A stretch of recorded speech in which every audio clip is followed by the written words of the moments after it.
All right, so the next thing we need to do is dial in something we call white balance. Now, different lights have different color temperatures. Elliot, let's do a demonstration. Can you make this picture very blue and very cold? Am I blue and cold? Now, can you make the picture super warm from cold Here we go. to like a warm setting? Is it nice and orange, nice and Mm-hmm. warm? Yep. All right, try to find the middle ground again, like where we started. And we'll let your eyes, we use the discretion of your eyes. It doesn't have to be perfect though. Are we back to like a base now? Mm-hmm. Now, let's make the video very green, Elliot. Make the video green.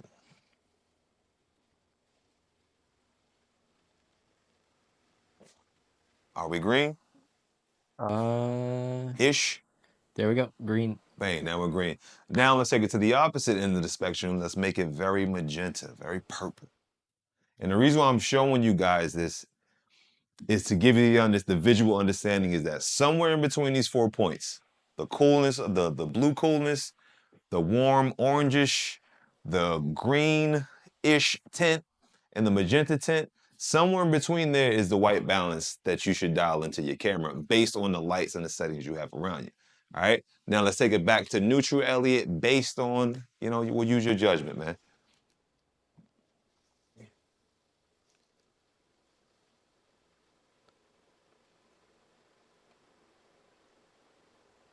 Good money?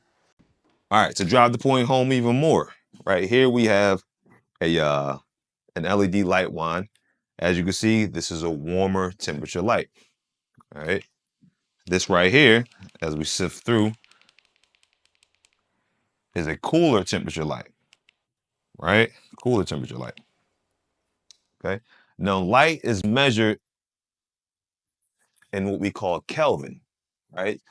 So as you look at this right here, you can see it says 32K. That means 32 Kelvin, and we have a warmer light. As we dial it this way, you see the numbers get higher, the light cools off, and now we're at 56K, right? Let's turn that back to 32. Right, back to the warmer, just for the sake of redundancy, driving the point home. Same thing on this light, 32K. As we bring it higher to 56K, the light gets cooler, okay? Back to 32. Same thing with the practical behind the whiteboard. We'll get into that later. I'll teach you about practicals, okay?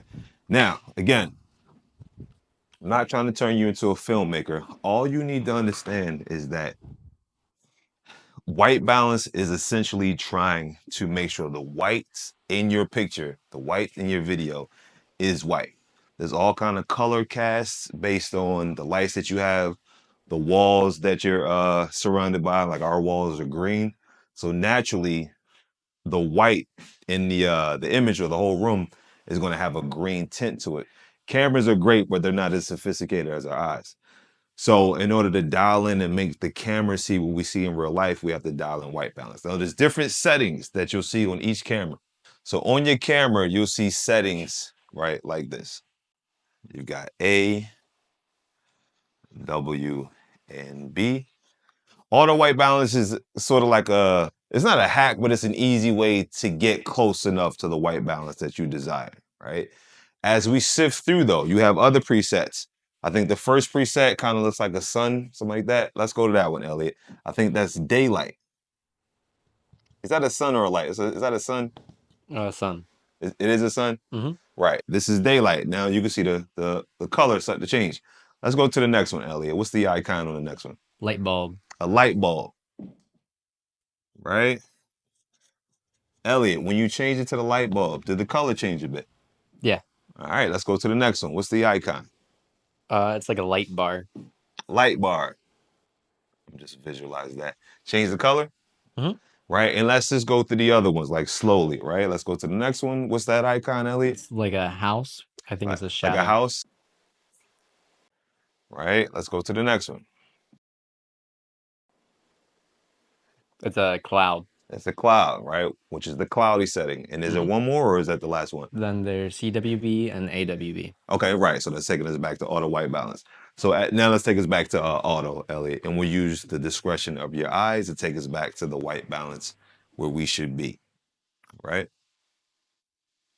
Okay.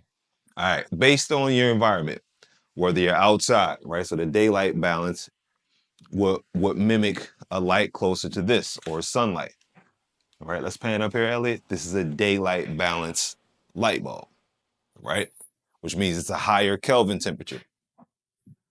So if you're using lights that are daylight balance, then you want to put your white balance on daylight, right? And vice versa. On one of the settings, I think it's tungsten, right? Which makes your video very blue. The reason why you would want to use tungsten is if you're in a room that has lots of orange lights, right? Like evening lights, right? Or if it is the evening time, which is a warmer color tone, right? Now, the science behind it, we won't get into like the science. Basically, it's a counterbalance. So if I'm using a light like this, like the one I have now, my key light, that's daylight color balance, that's daylight balance, right? Which is a blue light, right? If I throw it on daylight, it's actually going to add more orange to the shot, which will make it neutral, right? Let's talk about color theory for a second. If something's too red and I want it to look neutral, how do I get rid of the red? I'll add blue because these are on opposite sides of the color wheel, like the color spectrum. If something's too green and I want it to look neutral, I'm going to add magenta so that it takes out these these hues, and I get something that's neutral, right? So similar to, let's say if we throw it on tungsten, if we threw that on tungsten, which we did a moment ago, if we threw the white balance on tungsten right now, and having this blue light on me is going to be too blue. The reason why I want to throw it on daylight is so it adds orange to the blue so that we get a natural picture, right? And that's pretty much like the science behind white balance. You just want to get it in, dial it in to the point where everything looks neutral and your whites are whites. Now, just because we get it to a point where your whites are white doesn't mean you have to keep that color cast. So for example, if you want to warm up the shot, once you get your white balance dialed in and you decide, you know what, I actually want to warm up the shot a bit, then you can take the slider and warm it up to your discretion, right? Same thing if you want more of a cooler shot, your shot to appear cooler or a little bit emotionless, right? Or that's the emotion you're trying to portray. Then you would take the slider and slide it to the blue, towards the blue to make the shot cooler, right? But the first thing we want to do is make sure we get the whites white, and then you use a little bit of the discretion to determine if you want it to be warmer, cooler, greener, or more magenta. Usually with the magentas, with the color tones, the greens or the magenta, you really kind of want to make sure that's neutral because rarely will you want your image more green or more magenta. That's just helping you counterbalance. So we're in a room with a bunch of green walls. So I'm going to move slightly magenta so that it looks like less green, a little bit more neutral. That's the gist of white balance. Another thing that you can do if you needed to is you could take a white card, right? And this is just post-it notes, right? But you could take a white piece of paper, right? And they have specific cards that you can buy, which are white balance cards. You determine which light is your key light. This right here is your key light, your main light source. You would come here and you throw your card next to, say, your face. Like more than likely, you're gonna be filming your face is the most important part of the shot. And you would take a video or a picture of this here. And then from there, when you go to edit, one, you can dial in a white balance here, right? But even when you go to edit, you can take an eyedropper. You'll click on the white piece of paper that's being lit by the key light, and then you'll dial in your white balance that way. And it should snap in because this will be white and all the other colors around you will be correct. And then from there, again, use your discretion to make it a little warmer, a little cooler based on the narrative that you want to portray. So far, we discovered the three windows of a camera, right? How to get the perfect exposure. After that, we got into frame rates so that we determine if we want a cinematic frame rate, if you want slow motion, and anything in between. Next, we dialed in our white balance so that the colors aren't looking crazy and that we give off the emotion that we want, whether it's a warmer emotion or a cooler emotion. And next, we're going to go into if your camera has this capability, raw or raw. and why you want to, if you have the ability to shoot in log or raw, because it'll just make your shot that much more crispy.